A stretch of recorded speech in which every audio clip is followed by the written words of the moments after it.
Disclaimer: this dubbed video is a translation of content from GetSetFlyScience's YouTube channel.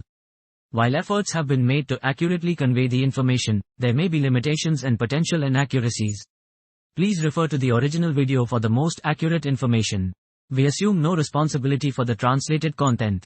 Watch at your own risk. Friends, I am Gaurav and the 14th of July 2023. Mark this date because on this day at 2:35 p.m. ISRO is going to launch the Chandrayaan 3 mission from its Satish Dhawan Space Center. And this time, interestingly, their main goal is to do a soft landing, which they tried during Chandrayaan 2, but the mission unfortunately failed. Simply speaking, on this current mission, it will try to land on the moon in such a controlled manner, so that its lander does not get any damage. And if ISRO is able to successfully execute this mission, and Chandrayaan 3 lander starts the exploration of the south pole of the moon, then India can become the first country to be able to practically prove the real story of the birth of the Earth from that data. So now the question is, how will Chandrayaan 3 do all this? What sensors does it have? And apart from the core objectives of the mission, what else can these sensors do? Well, we are going to answer all these questions in this video. For now, just understand that this Chandrayaan 3 mission is not only interesting, but it is also going to be equally challenging. Because first of all, doing a soft landing on the moon is more difficult than doing a soft landing on Mars. And yes, the same Mars on which there are 33 times more craters in comparison to the moon. Now wait, let me explain. So look here, as you can see, there are 77 government space agencies in the world, out of which only 11 countries have successfully done the moon mission. But there are only 3 countries, America, Russia and China, which have been able to do a soft landing on the lunar surface so far. While Mars is far away. Out of the 5 countries that have done space missions on Mars, 2 countries have successfully landed. That is, the success rate of landing on Mars has become 40% and on the lunar surface it is 27%. Now this is because, look, where it takes an average spacecraft 7 months to reach Mars, the spacecraft reaches the moon in just 3 days. So if by mistake the spacecraft's path deflects on the moon for any reason, then maneuvering it in such a short time, that is controlling it and correcting its path becomes more difficult. Time is less, distance is less, the difficulty increases. And it becomes even more difficult when the spacecraft is not landed in the calculated time frame. Basically, the spacecraft landing time is estimated on the basis of the speed of the spacecraft. That is, suppose if the spacecraft speed is 20,000 km per hour, then it gets only a 15 to 30 minute window to land on the moon. Otherwise, the game of that spacecraft is over. That is, whether you change the path of the spacecraft or not, it is going to crash. On top of that, the problem of soft landing does not end here. Because even if the touchdown is started in this time frame, there are other things that will create problems in the landers. Like the local atmosphere of that landing site. Look, as we all know that there is an atmosphere on Mars that creates friction and slows down the speed of the lander. And that is why, for landing on Mars, thrusters and parachutes can also be used. But due to the absence of such an atmosphere on the moon, the entire load comes on thrusters. And these thrusters create problems in landing. Because as soon as these extra powerful thrusters try to land on the lunar surface, there is a risk of the moon's loose soil flying away and entering the delicate sensors, which can ruin the mission. Now, on top of these problems, the area where Chandrayaan 2 had to land last time was the south pole of the moon. Now, there are more craters, valleys and mountains on the south pole of the moon than on the entire moon. So, targeting a sweet spot for landing and then accurately controlling the lander from the Earth to land on that sweet spot is a very difficult task in itself. Apart from this, the temperature drastically fluctuates when landing on the south pole of the moon. Because the moon takes about 28 days to complete its rotation. Due to which, the temperature of the side facing the sun reaches up to 120 degrees Celsius for 2 weeks. And the temperature of the other side remains up to minus 230 degrees Celsius. And the South Pole? Well, the South Pole is the junction of these 2 regions. Now, if the lander lands on the South Pole by mistake, then a thermal shock can be generated due to the temperature difference. And if a thermal shock is generated, then the condition of the lander will be just like this glass. As you can see here, the glass cracked as soon as I poured hot water on it. Similarly, the edges of the lander will also break easily. But let's say ISRO also lands its lander on the lunar South Pole while tackling all these problems. Still, there is a risk of communication breaking with it. You may not know, but there is almost 24/7 darkness on the southern pole of the moon. Even during the day, the sun is visible only on the horizon. Due to which, some areas hidden behind craters and mountains have not seen the sun since the formation of the moon. Now, how will the solar panels of the lander work in such a situation? Just all these reasons, that is, not getting enough time to detect the landing site, dust spoiling the sensors, the harsh temperature and surface of the lunar south pole, and communication issues, due to which the lunar soft landings fail many times. Now, to handle these problems in Chandrayaan 3, ISRO has used such a unique strategy that this time the chances of problems in the soft landing are negligible. To solve the difficulty of the soft landing, they have luckily found a spot for Chandrayaan 3's lander, where there is neither an uneven surface filled with craters and mountains, nor drastically uneven temperatures.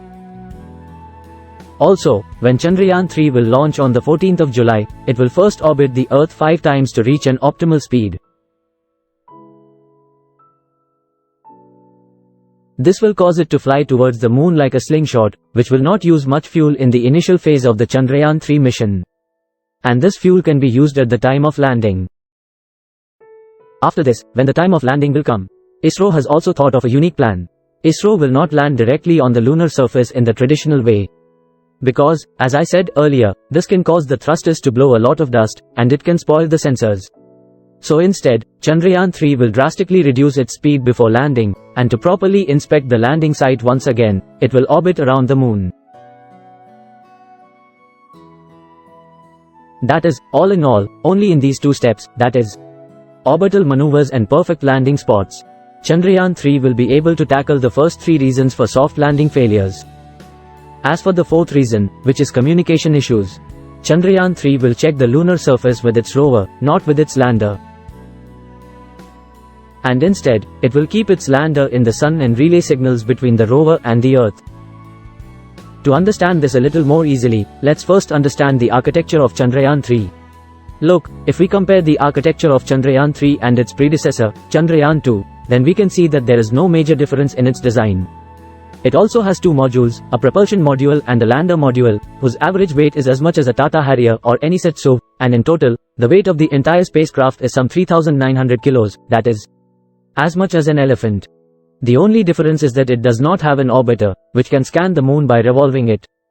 Because Chandrayaan 2's orbiter is already doing this task for us, and that is why only a few modifications have been made in Chandrayaan 3. And this is the reason that finally Chandrayaan 3, despite the COVID crisis and the global shutdown caused by it, was able to be fully ready for launch in just 4 years. Now, once it has successfully landed on the moon, then the rover will be deployed from the lander, which will immediately excite the chemical components in the moon's soil from the laser-induced breakdown spectroscope, that is. This will produce different waves like alpha and X-rays from those chemicals, which the alpha particle X-ray spectrometer on the rover will then detect and analyze, so that the composition of the soil on the south pole of the moon can be identified. Apart from this, simultaneously, the lander will be able to find out how thin the atmosphere is on the moon from its landing site, and why it is so thin. It will also try to decode these mysteries. Because, as I said earlier, the atmosphere on the moon is equal to Na. Earlier, people used to think that there is no atmosphere on the moon. But in a recent study, it was found that there is a very thin layer of atmosphere filled with ionosphere or simply charged particles up to 10 kilometers altitude of the moon, which no one knows the accurate reason for its existence.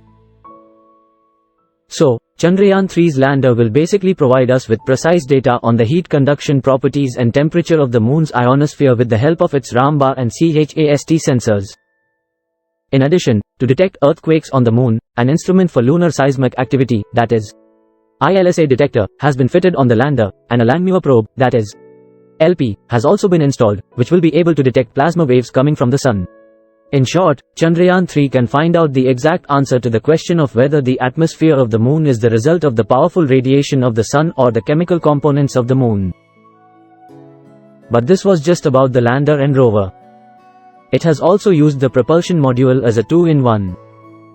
Firstly, it has installed an instrument called spectropolarimetry of habitable planet Earth, that is, SHAPE, which can also detect habitable exoplanets like Earth and study their chemical composition.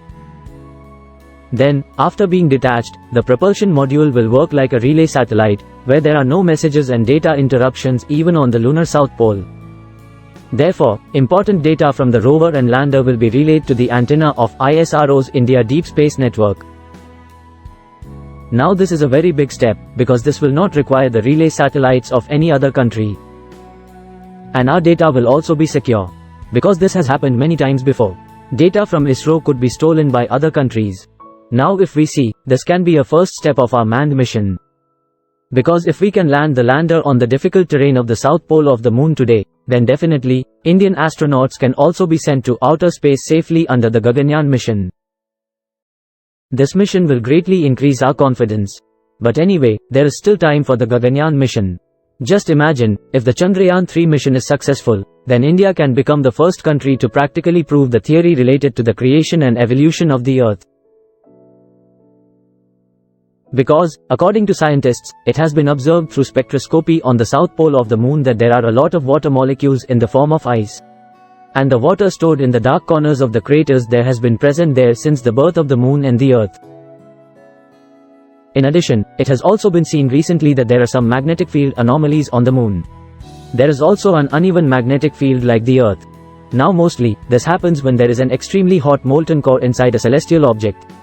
That is, if we can find out the cause of this uneven magnetic field, then we can also understand whether the moon was originally formed by breaking from our Earth.